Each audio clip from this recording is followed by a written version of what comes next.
She's unstable. Unemployed. Unfit. My ex-husband Derek spoke those words like he was reading a verdict that had already been decided.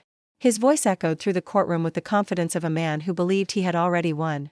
His new girlfriend Megan sat in the gallery, nodding along, her hand resting on her stomach in a performance of maternal concern. She had started calling my children ours 3 months into their relationship. My children. The ones I had carried, nursed, and raised while Derek worked late, traveled for business, and built the career he now used as a weapon against me. The judge looked at me over her glasses. "Mrs. Castellano, do you have anything to say in response?" I reached into my bag and pulled out my phone. "Just one thing, Your Honor. He asked me to record this for him. He forgot." Derek's face changed. The courtroom went silent. And for the first time in 2 years, I watched my ex-husband realize he had destroyed himself with his own words. My name is Vivian Castellano.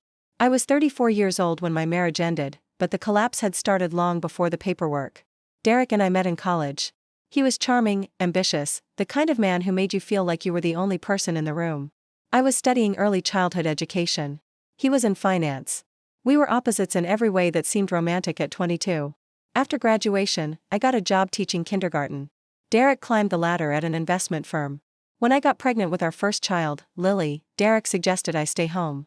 "You'll make more of a difference raising our kids than teaching other people's," he said. It sounded supportive then. I didn't realize he was already building the case that would haunt me years later. I became a stay-at-home mother. I raised Lily, then our son Marcus, while Derek became a senior portfolio manager. I handled every doctor's appointment, every school pickup, every nightmare at 3 a.m. I managed the household budget, coordinated repairs, planned every birthday party. Derek's contribution was his paycheck and occasional weekend appearances when he wasn't golfing with clients. But in his mind, and apparently in the eyes of the law, I was just a stay-at-home mom. Unemployed. Dependent. Disposable. The affair started 2 years before the divorce. I found out the way most wives do, a text notification on his iPad while he was in the shower. Megan Porter, 28, junior analyst at his firm. The messages were explicit, cruel, full of jokes about how boring I was, how trapped he felt, how Megan made him feel alive again. I didn't confront him that night. I did what I had learned to do after years of being dismissed. I observed. I documented. I waited. For 8 months, I quietly gathered evidence. Screenshots of messages. Credit card statements showing hotel rooms and jewelry purchases. A calendar of every night he claimed to be working late. I stored everything in a cloud folder he didn't know existed, backed up to an email address he'd never seen. When Derek finally announced he wanted a divorce, he did it over dinner like he was closing a business deal. "This isn't working, Viv. I think we both know that. I've already spoken to a lawyer. I'll be fair, but I need you to understand, the kids are staying with me. They need stability, and you don't have the means to provide that." He slid a document across the table. A proposed custody agreement giving him primary custody, with me getting alternating weekends. The reasoning listed was clinical: mother has no income, no recent employment history, no independent residence. "You can fight this," Derek said, "but you'll lose. And it'll cost you whatever I give you in the settlement." I looked at the document. I looked at my children's names typed in legal font, their lives reduced to visitation schedules and holiday rotations. I looked at the man I had built a life with, who was now trying to erase me from that life entirely. "I'll think about it," I said. I didn't think about it. I planned. The next morning, I called my cousin Rosario, an attorney who specialized in family law. She listened to everything without interrupting. When I finished, she was quiet for a long moment. "He's going to try to bury you," she said. "He has money, connections, and a narrative that plays well in family court. Stay-at-home mom with no job versus successful financial executive. Judges see that story every day, and they don't always side with the mother anymore." "I know," I said.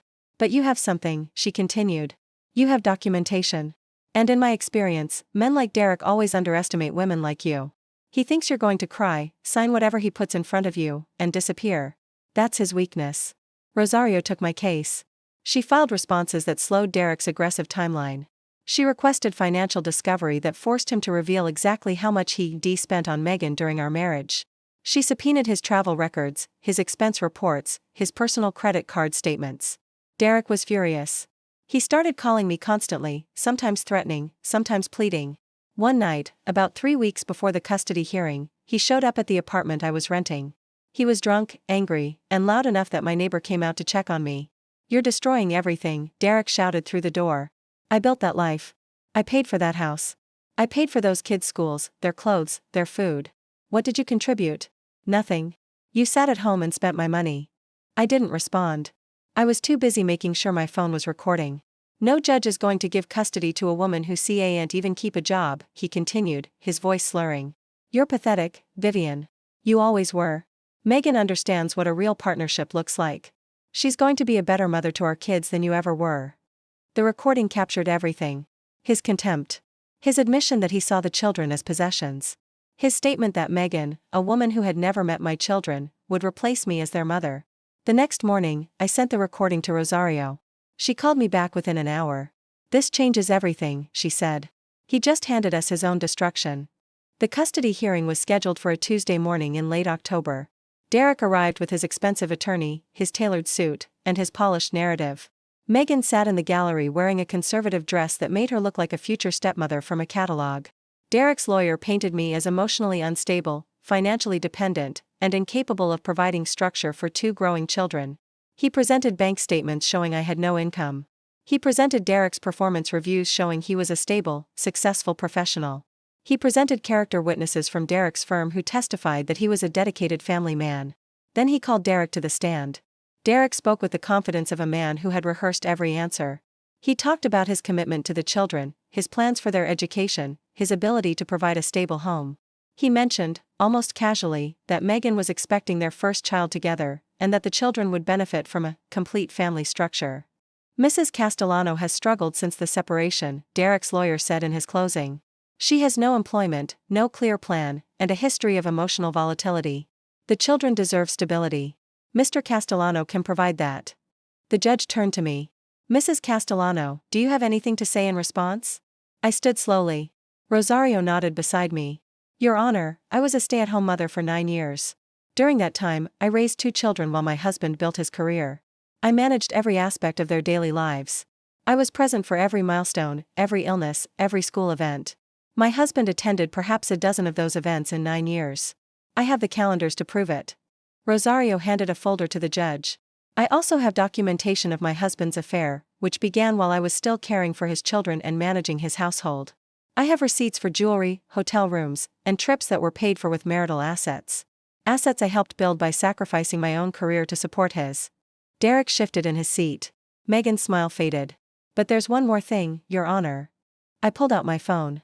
3 weeks ago, my husband came to my apartment and spoke to me through the door. He asked me to record the conversation so I would have proof of what he was offering. He forgot he asked. I didn't. Derek's face went white. Rosario stood. Your Honor, we'd like to submit this recording as evidence. It captures Mr. Castellano stating that his girlfriend will be, and I quote, a better mother to our kids than Mrs. Castellano. It also captures him calling Mrs. Castellano pathetic and stating that she contributed nothing to the family, despite 9 years of full-time caregiving. Derek's lawyer objected. The judge overruled him. The recording played. Derek's voice filled the courtroom, slurred and venomous. Every word he had spoken in anger was now evidence of his true character. The contempt. The dismissal. The casual cruelty of a man who believed his money made him untouchable. When the recording ended, the courtroom was silent. Megan had left the gallery. Derek sat with his head in his hands. The judge removed her glasses and looked directly at Derek. Mr. Castellano, in my 22 years on this bench, I have rarely seen a more complete misrepresentation of character. You presented yourself as a dedicated father while simultaneously planning to remove your children's mother from their lives. You dismissed 9 years of caregiving as nothing. You spoke of replacing their mother with a woman they have never met. Derek tried to speak. The judge raised her hand. Primary custody is awarded to Mrs. Castellano. Mr. Castellano will have supervised visitation until a parenting coordinator determines he can be trusted with unsupervised contact. Additionally, given the documented dissipation of marital assets during the affair, Mr. Castellano will pay spousal support at the maximum guidelines, plus child support, plus Mrs. Castellano's legal fees. Derek's lawyer tried to object. The judge cut him off. Furthermore, I am referring this matter to the State Bar for review. The financial irregularities documented here may warrant investigation by Mr. Castellano's employer and regulatory authorities. I didn't look at Derek as I gathered my things. I didn't need to see his face to know what was there. I had spent 9 years learning to read his expressions, and I already knew what defeat looked like on him. Outside the courthouse, Rosario hugged me. You did it, she said. You actually did it. I looked up at the gray October sky and felt something I hadn't felt in years. Space. Room to breathe. A future that belonged to me and my children, not to a man who had tried to erase us both. The aftermath was swift. Derek's firm opened an internal investigation after the judge's referral. Within 2 months, he was placed on administrative leave pending review of his expense reports. Megan, it turned out, had been promoted twice during their relationship, promotions that were now being scrutinized for impropriety. By Christmas, Derek had lost his job. Megan had transferred to a different firm in another state. The baby she was carrying, the one that was supposed to be part of their complete family structure, was now going to be raised by a single mother. I felt no satisfaction in that. A child was innocent. But I felt a certain grim justice in watching Derek's carefully constructed life collapse under the weight of his own choices. My children adjusted better than I expected. Lily, who was 9, told me one evening that she was glad we didn't have to whisper anymore. I asked her what she meant. When Daddy was home, you always whispered. Like you were scared of making noise. Now you talk normal. Marcus, who was 6, asked if Daddy was ever coming back. I told him Daddy would always be his father, and he would see him when it was safe. Marcus nodded and went back to his coloring. Children understand more than we give them credit for. I started working again 6 months after the hearing. A friend from my teaching days connected me with a private school that needed a kindergarten teacher. The hours aligned with my children's schedules. The pay wasn't what Derek made, but it was mine.